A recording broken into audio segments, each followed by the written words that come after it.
Welcome, guys, and welcome back to Kadic. And this is episode 51 of the Kadic Reviews. And a long time ago, back in Kadic Review 6 or 7 or so, I did the review of the original Mighty Morphin Power Rangers the movie. That was back in 95, believe me. I actually saw it in theaters. It was only the second movie that I had seen. And if you want my thoughts, seeing it now on the movie, you can obviously go back in the playlist and watch it, or I'll leave an annotation to it.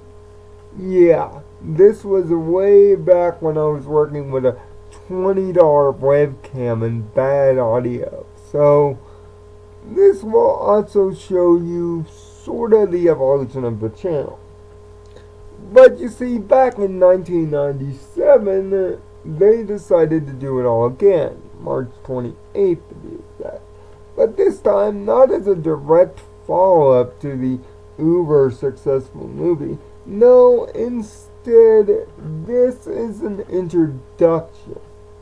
An introduction to a Power Ranger series that has since become one of the most hated, reviled, stepped on Power Rangers interpretations ever.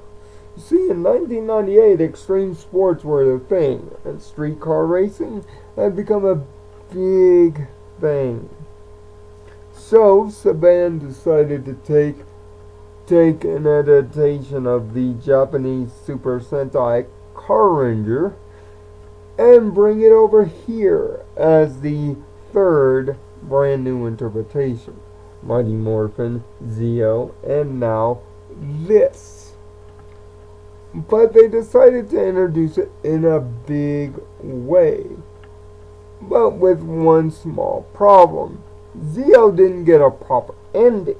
You see, Zeo ended on the episode Good as Gold. And yes, it did show King Mondo's defeat, but it didn't really feel much like an ending to a Power Rangers series, unlike the one Mighty Morphin previous, where the command center was blown up. Instead, about a month or so later, Power Rangers Turbo debuted on TV, with no indication of where it came from. Well, where it came from is this movie.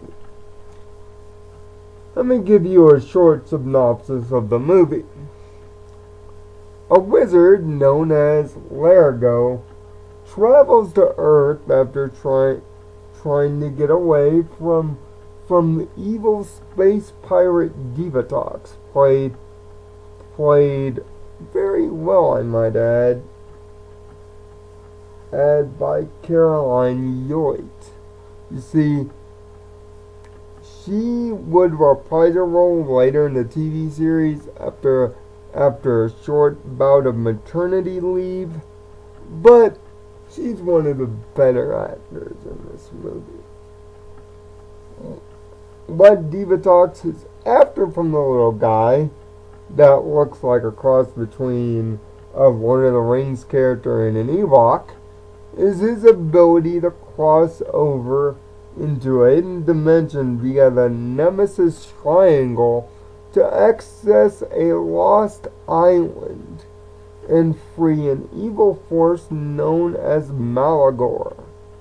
He plans to sacrifice two humans who end up being Power Ranger alums, Jason and Kimberly, reprised by Amy Jo Johnson and Austin St. John, to Malagor in exchange for an evil wedding.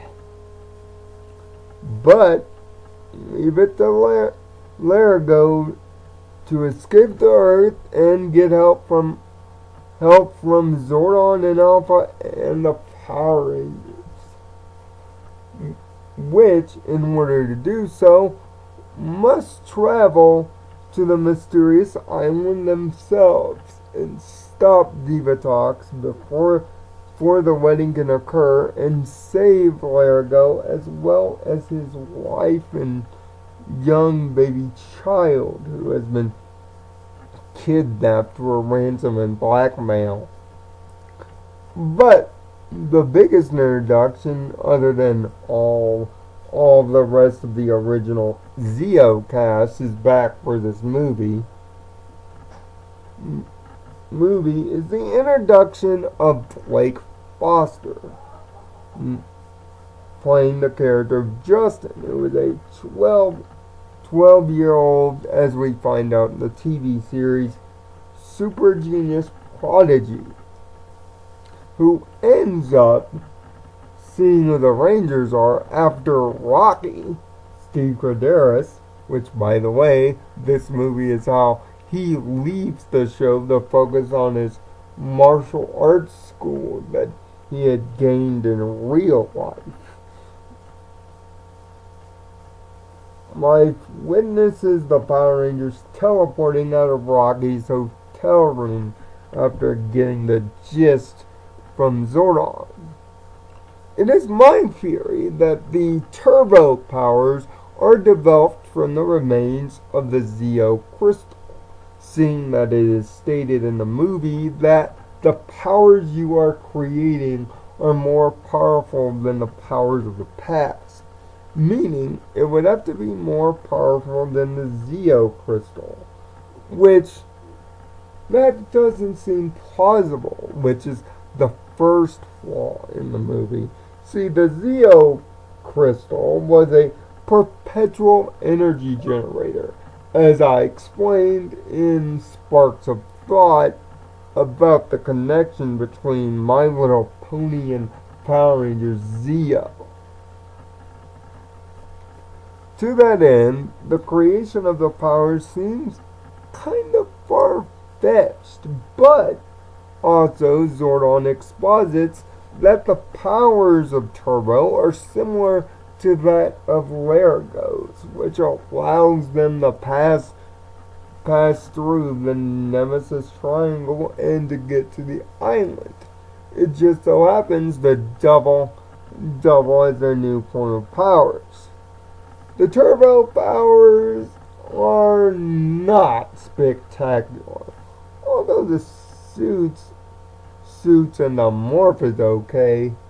Trust me, the new call words shipped in the Turbo are pretty darn good, and a necessary change of sorts to separate these powers from the powers previous. Also, about the Zords. The Zords are high-speed, souped-up cars, but apparently they can take pain like tanks, which is more expressed in the TV series rather than this movie.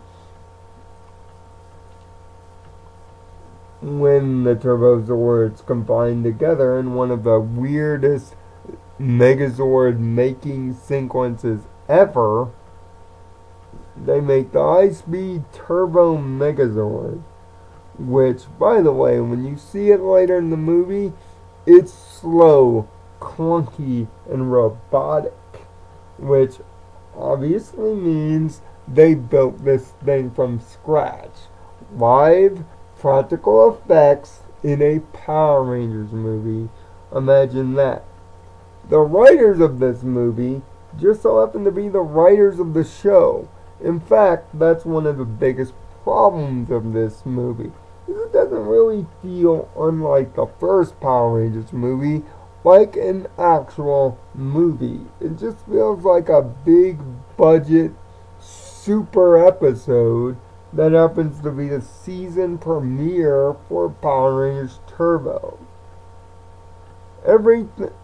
But there are some cool special effects, mainly the Ghost Galleon ghost ship that the Rangers use to pass through the triangle,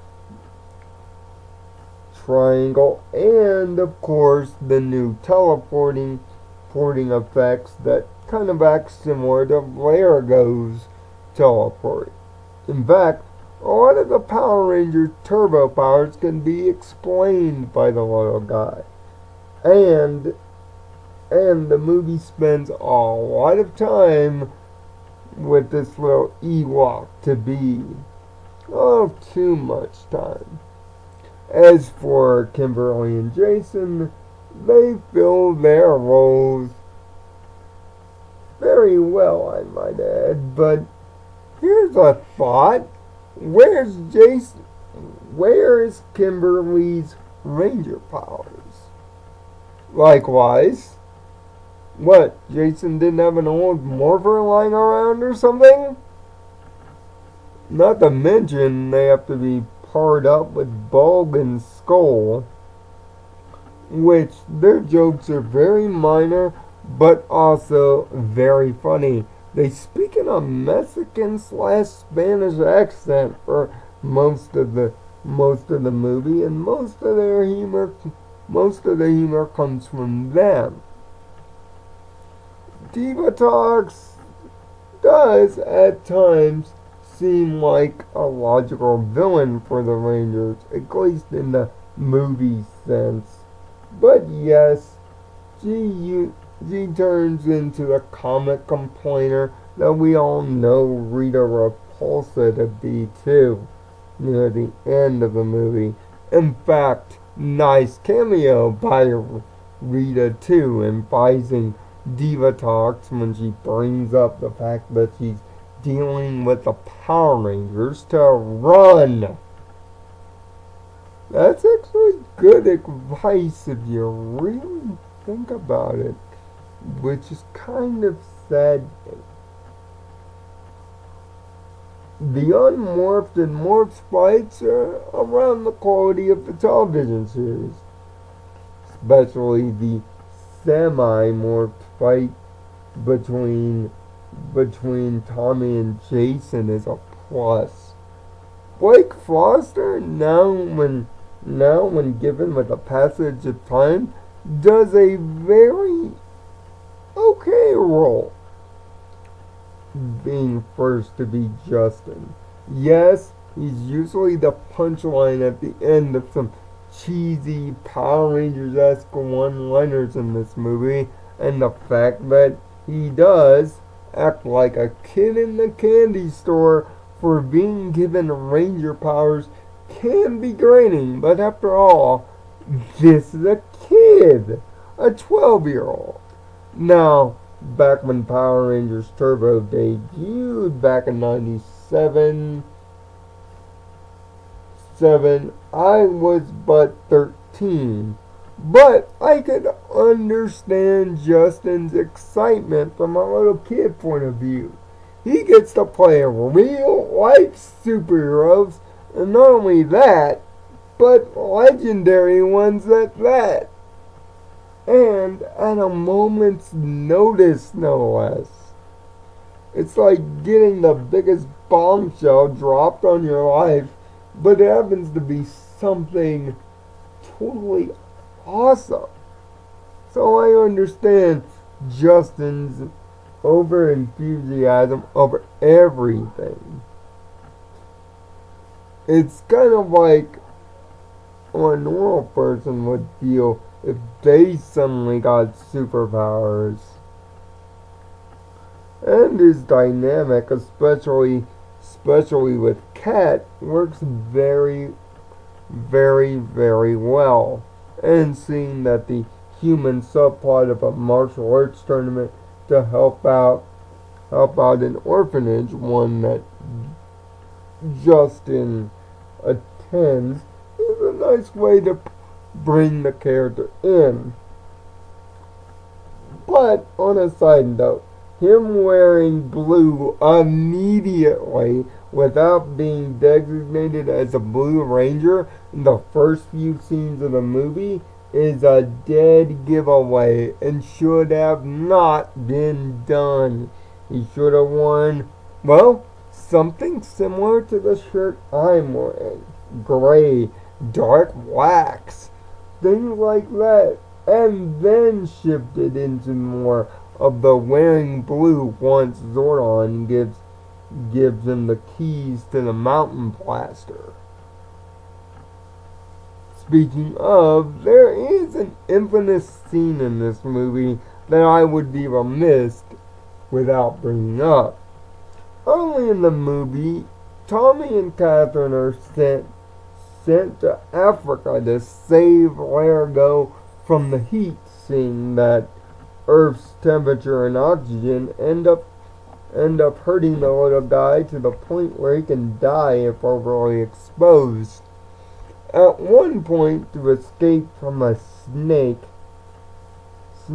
Catherine ends up falling down a waterfall. In the process, deciding to find out her Zeonizers and morph into Zeo Ranger 1. The morph doesn't complete and she hits the water in human form and the morph breaks. This is a point of contention for Power Rangers fans, seeing that it breaks the mythos of the power, seeing that it hit water. But seemingly, think about this. You're in mid-morph, the powers are kind of a form of electricity. So my theory is, maybe the Zeonizers shorted out or something, and the morph couldn't complete. Maybe that's the answer we're seeking to that big problem. By the way, that stunt on Tommy's end is absolutely awesome. And of course, leave it to Jason David Frank to pull off, well, what he usually pulls off as Tommy Oliver. a great, incredible role. Yes, this movie isn't going to win any awards for special effects or music or anything really.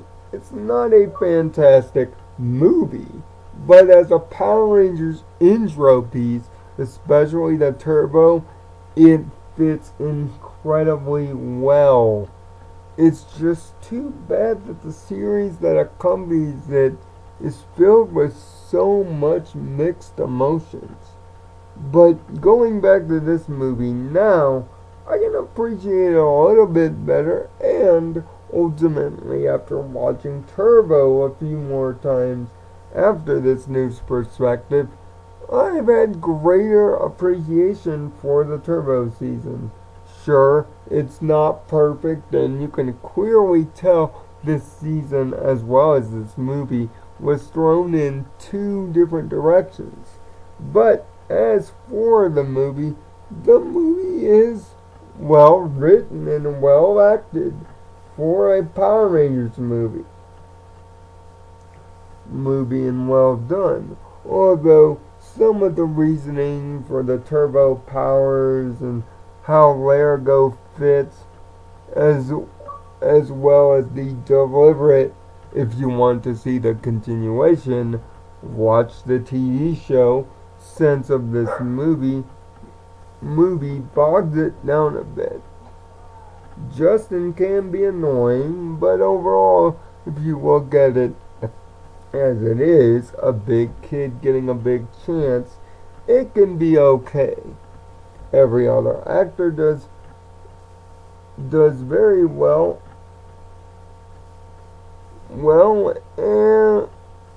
And it's a quickie at only 90 minutes. Give this Power Rangers movie a second look, Power Rangers fans. You might be surprised how less of a pain it actually is given time. And trust me, it's been 8 years now. Can we just please let the Turbo 8 go? That's why I give Turbo, a Power Rangers movie, a 7 out of 10. It's not the greatest movie in the world, and in terms of movies, it's not a movie. It's an extended season pilot. But for an introduction of Power Rangers Turbo, a season known in infamy, it actually does a great commendable job. Everybody just plays their roles right. Everything just feels right. Although Divatox is a lesser known and lesser liked villain, and it even shows in this movie. So until next time, find peace in your own nirvana, and thanks for watching.